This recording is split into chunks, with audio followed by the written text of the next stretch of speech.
this involves church. If you're getting in trouble at church, I mean, not everybody who watches this grew up in the South, but if you're getting in trouble at church. If it involves church and your dad just happens to work and serve at that church. Yes, correct. And at the time, our dad was doing stuff with like music and audio stuff at the church. And so we would go while he's in the sound booth, which is like a separate room working on all this.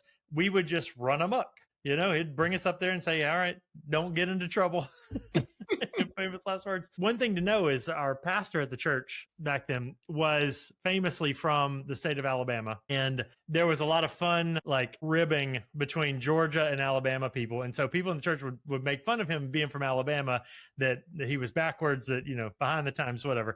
And so they'd bring him these gifts. And one of them, either somebody gave it to him or he brought it in as a joke, but it was called an Alabama flashlight. And it was just a giant clothespin with a box of extra long matches. You light a match and you'd hold it in the clothespin, walk around. And so he had showed that in church one Sunday. Everybody got a good laugh out of it. And then he'd put it, kind of up there in a drawer. And so we knew it was there. So we come to church and you can only play so much wall ball. And so at some point we go into that room and we find the Alabama flashlight.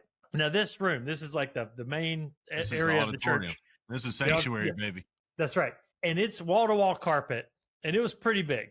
And we get the Alabama flashlight with the extra long matches, and we light that puppy, and it's dark in there, so it's perfect. It's a perfect setting. And so we are like three blind mice walking around. Look how cool is this? We got a flashlight. We got a big match burning on the end of a clothespin. And at some point, somehow, that match falls and it hits that carpet. No, that's not what happened. No, what ended up happening? Okay, we started with the Alabama flashlight. Then somebody, I don't know who, and I claim no responsibility or culpability at this point. Wasn't me. Plausible deniability. You weren't there. John wasn't there. Go back and he knows all the details, but he wasn't there. Find the video. That's all I'm saying. Show me the video or drop all charges. So somebody Your Honor. Somebody decided that it might be good to do a little Indiana Jones. Yeah, Indiana Jones. And take a piece of paper and roll it up and light with the Alabama flashlight a torch, right? So Indiana Jones, you had the paper, and who knew that a rolled up piece of paper lit on fire would burn so quickly down to your hands that you couldn't actually walk around a place with the thing above your head burning like a torch because it burns so fast down to your hands that you end up dropping the piece of paper that is still on fire in a flame. Carpet in the 80s, I'll just say, like whatever it's material industrial, it's commercial grade carpet. Yeah, whatever it was made of. They hadn't perfected the fireproof coating. No, it's pretty flammable. It's pretty flammable. So that torch burned down, burned the hand. The hand drops a piece of paper, catches the carpet on fire. So what do? Stomp it out. What do you do? I didn't remember. I didn't remember the torch. Listen, I didn't remember the torch, but I will never, till the day I die, forget us standing there stomping on that carpet. The carpet caught on fire. So we caught the church carpet on fire. We stomping the fire out. And then, like the good pastor's children that we were, we just turned around and walked out. We got out of there. We left the lights out. We turned around and exited stage left, brother. That was it. Walked out. Didn't even turn on a light to check to see what had happened. Nothing. Just walked right on out. Closed the door. Pretended like nothing ever happened.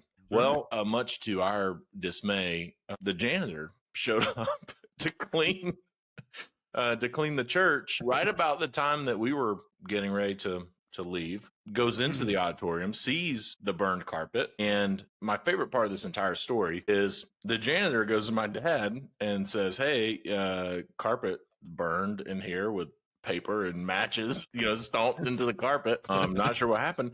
So dad comes to us and says, were you boys in the auditorium playing with matches? Nope. What are you talking about? There's matches here, Pop? There's matches here? No. Y'all. There was literally no one else in the church besides dad and us. So we caught the church carpet on fire. We lied about it. Dad did not spank us at the church or in the church parking lot.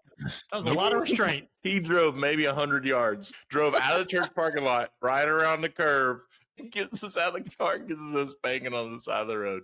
That's right. Yep. I think that man was just like, these boys are getting a whooping when they get home. And then he, 100 yards out of that parking lot, he couldn't make it. It's like, I'm getting a whooping now.